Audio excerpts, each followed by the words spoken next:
We've all been there. You have an important work task to do, but then whenever you sit down to do it, you feel really sleepy. Then you think to yourself, well, let me just go take a nap so that I can feel a little bit better. And then next thing you know, you wake up, it's 2 hours later, you feel groggier than you did before, and now getting that task done is probably out of the question. In this video, we're gonna talk about how to take the perfect nap so that when you wake up, you feel super refreshed, you feel recharged, you feel productive, and you're ready to get done anything you need to get done.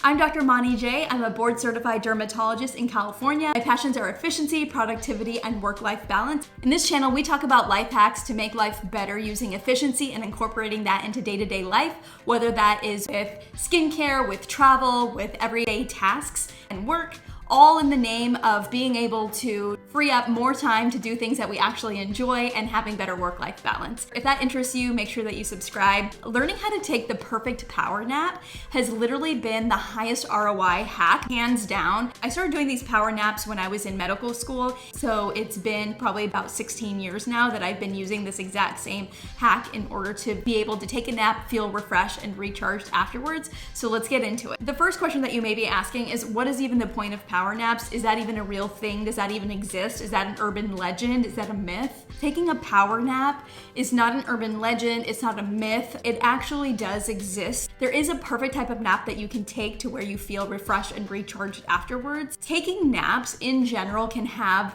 benefits for us adults. A lot of times people will think of taking naps as a weakness, but truthfully it's not. It can actually help you, and there's evidence that shows that the benefits are actually 4 different things. So number 1 is that it can actually improve your memory, your logic, and your reasoning. And then number 2, it can actually help you physically. There have been athletes that have had boosted physical performance after taking naps. Naps have helped with their reaction times and given them better endurance. Then the third thing is that naps actually can help our immune function, especially if we haven't slept well the night before. A decrease in our sleep can really decrease our immune system, and then by taking naps, that can kind of boost that up. The fourth and final thing, if I haven't convinced you already, for the benefits of napping as an adult, is that it can actually boost our mood. So I, for one, have had first-hand experience with that, where if I'm sleep deprived, I feel really tired, I get easily irritated. When I take a power nap, I wake up, I literally feel like a completely different person. So now let's talk about what everyone is wanting to hear, which is, what is the perfect length of nap that you should take to get the most benefits? According to evidence, the perfect length of nap that you can take is between 20 to 29 minutes,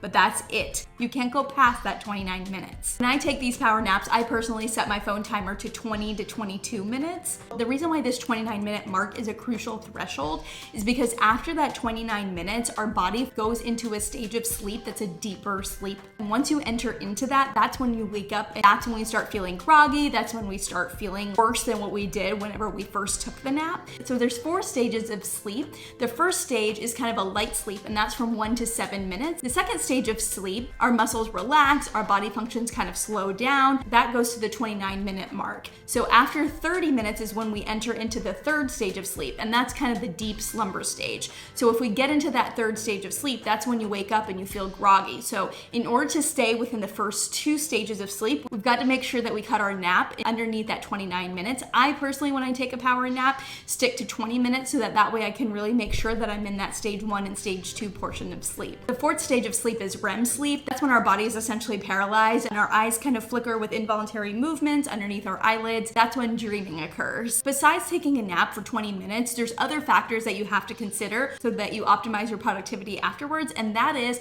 what time of day that you're sleeping. There actually is a wrong time to take a nap, to where if you do that, it'll kind of ruin things. A good rule of thumb in order to know when to take a nap is to take a nap before 8 hours of your bedtime. So what that means is, like, let's say your bedtime is at midnight, then you're not gonna take a nap after 4 p.m. because if you do, it'll ruin your sleep. There's a really great book called When by Daniel Pink. That book is essentially about the science of how to perfectly time everything. It's a really fascinating book, and basically what he says in that book is that most people are in a sleep cycle where they go to sleep at around 11 p.m. and then they wake up usually around like 6 or 7 a.m.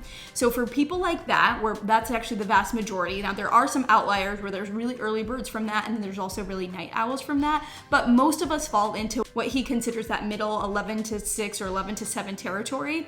If you're one of those people, then what happens is you get at your most tired at around 2 p.m. That's when they start off with their energy like this, up high in the morning, and then at 2 p.m. it slumps down, and then when it's about to be 5 o'clock, when they're about to leave work, it goes back up again and then comes down at nighttime. So there's 2 energy humps, like in the morning and then in the early evening, like when they're about to go home from work. But in that middle time, that's when that afternoon slump is, usually around like 2 to 3 p.m. So that's when I find is the best time to take that nap, because you're already kind of tired anyways. And if you're one of those people that goes to bed at around 11 o'clock, taking a nap at around 2 p.m. is usually pretty safe. 3 p.m. is also my cutoff usually for caffeine. So I try not to drink any caffeine after that to make sure that I can have good restful sleep at the end of the day. Now you might be thinking, all right, this is all well and good, but how do you actually do this? Like you might be thinking, I'm a busy professional, so I can't just like lay down on my desk. So what do? And I say, I totally get that. I'm a healthcare professional. I'm a busy doctor. I do surgeries all day long for skin cancer. And that makes it really hard to obviously take a nap in the middle of the day. If it is a day at work that you do have a lunch break and you do want to give this power nap a shot, what I have found is honestly, I just go to my car and take a little quick 20-minute power nap in my car. When I'm working from home, on the days that I do that, I like to take a nap on my couch. But one thing that's super important is that I never take a nap on my bed.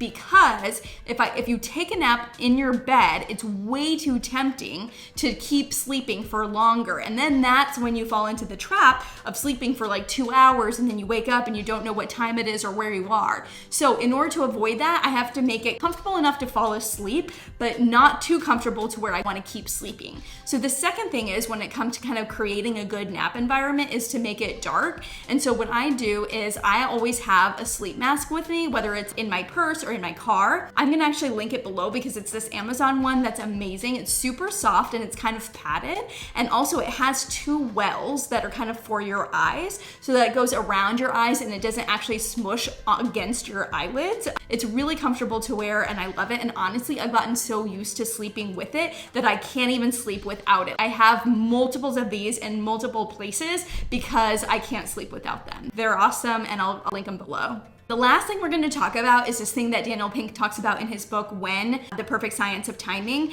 and that is a nappuccino. I have tried this and I think that it works well. I also think that taking a power nap without the caffeine aspect still works too, but if you want to have that extra boost, then basically what you do is a nappuccino. And the way that you do that is you drink something that's caffeinated, so whether that's a tea or a coffee, and then you go and take a nap. And you do that immediately afterwards if you can. The reason why is because it takes about 20 to 25 minutes for that caffeine to kick in. And so you take that nap for 20-25 minutes, then you wake up, that caffeine is kicking in, and you feel refreshed and recharged from taking that power nap.